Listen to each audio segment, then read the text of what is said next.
Super six super hit పేరుతో ఈ నెల 10వ తేదీన టీడీపీ జనసేన బీజేపీ పార్టీలు భారీ బహిరంగ సభ నిర్వహించబోతున్నాయి. ఈ కార్యక్రమం ఇప్పుడు రాజకీయ వర్గాల్లో తీవ్ర చర్చనీయాంశంగా మారింది. 1-2 హామీలు అమలు చేసి మొత్తం వాగ్దానాలన్నింటినీ అమలు చేశాము అని చెప్పుకోవడానికి చంద్రబాబు ఆధ్వర్యంలో జరుగుతున్న భారీ ప్రయత్నాలను చూసి రాజకీయ పండితులు ఆశ్చర్యపోతున్నారు. టీడీపీ జనసేన బీజేపీ కూటమికి ఓట్లు వేసి గెలిపిస్తే సూపర్ 6 హామీలను అందరికీ అమలు చేస్తామని గత సార్వత్రిక ఎన్నికల ముందు చంద్రబాబు నాయుడు, పవన్ కళ్యాణ్, నారా లోకేష్ ఊరువాడ ప్రచారం చేశారు. జగన్ పాలనలో అమలైన సంక్షేమాభివృద్ధి పథకాలు మించిపోయి తమ సంక్షేమ పథకాలు ఉంటాయని విపరీతంగా ప్రకటనలు గుప్పించారు. ఎల్లో మీడియాతో పాటు సోషల్ మీడియాలో ఆకాశమే హద్దుగా పబ్లిసిటీ చేసుకున్నారు. సూపర్ 6తో పాటు 143కు పైగా హామీలిచ్చి అధికారంలోకి వచ్చారు. అరాకొరగా హామీలను అమలు చేసి ఇప్పుడు అన్ని పూర్తి చేశామంటూ ఊదరగొడుతున్నారు కూటమి సర్కార్ పెద్దలు. క్షేత్రస్థాయిలో వాస్తవం మాత్రం మరో రకంగా ఉంది.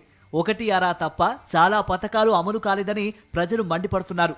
ఆడబిడ్డ నిధి కింద ఒక్కో మహిళకు నెల 1500 రూపాయల చొప్పున ఆర్థిక సాయం అందిస్తామన్న చంద్రబాబు, పవన్ కళ్యాణ్ ఆ హామీని నేటికి అమలు చేయలేదు. ఈ పథకం కోసం ఆంధ్రప్రదేశ్ రాష్ట్ర వ్యాప్తంగా లక్షలాది మంది మహిళలు ఎదురు చూస్తున్నారు.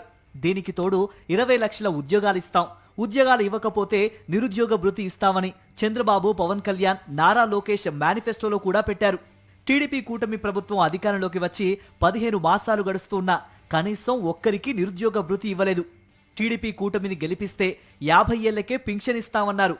గెలిచి ఏడాది దాటినా ఆ పథకం ఊసేలేదు. ఇప్పటిదాకా అమలు చేశామని చెప్పుకుంటున్న సంక్షేమ పథకాలను కూడా చంద్రబాబు సర్కార్ అరాకొరగానే ఇస్తోంది.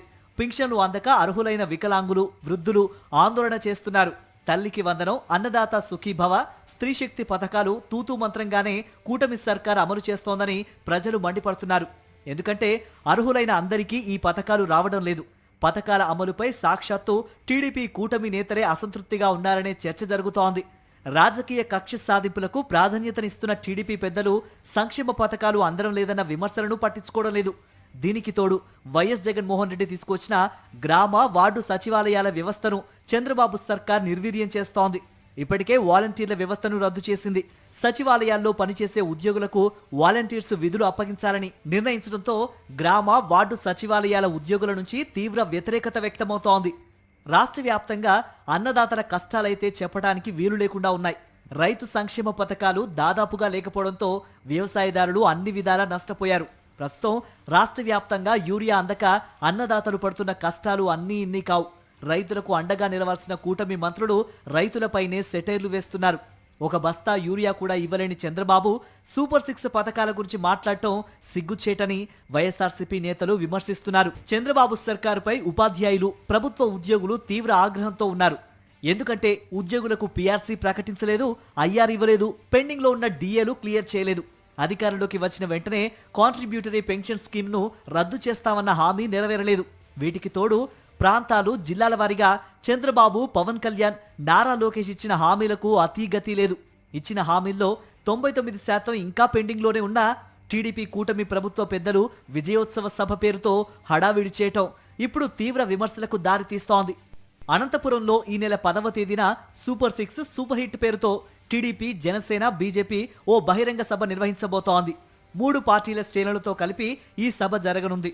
ఈ నేపథ్యంలో చంద్రబాబు సర్కార్ 15 మాసాల పాలనలో అంతా మోసమే తప్ప ఎక్కడా హామీల అమలు, పారదర్శకత లేదని రాజకీయ విశ్లేషకులు అభిప్రాయపడుతున్నారు. రాష్ట్ర స్థాయిలో ప్రభుత్వ పెద్దలు, నియోజకవర్గ స్థాయిలో ఎమ్మెల్యేలు భారీగా అవినీతికి పాల్పడుతున్నారన్న ఆరోపణలు ఉన్నాయి. తప్పనిసరి పరిస్థితుల్లో ఎల్లో మీడియాలో కూడా కూటమి ఎమ్మెల్యేల అవినీతిపై వార్తలు వస్తున్నాయంటే పరిస్థితి ఎలా ఉందో ఊహించవచ్చు. ఇలాంటి నేపథ్యంలో భారీ స్థాయిలో అబద్ధాలను ప్రచారం చేసుకోవడానికి కూటమి పార్టీలు సిద్ధపడటం ఆశ్చర్యానికి గురి చేస్తోందని రాజకీయ పండితులు భావిస్తున్నారు. ఏమీ చేయకపోయినా ఎంతో చేశామని చెప్పుకోవడానికి మరోసారి చంద్రబాబు ఆధ్వర్యంలో జరుగుతున్న ప్రయత్నాలను అన్ని వర్గాల ప్రజలు గమనిస్తున్నారని రాజకీయ పరిశీలకులు భావిస్తున్నారు.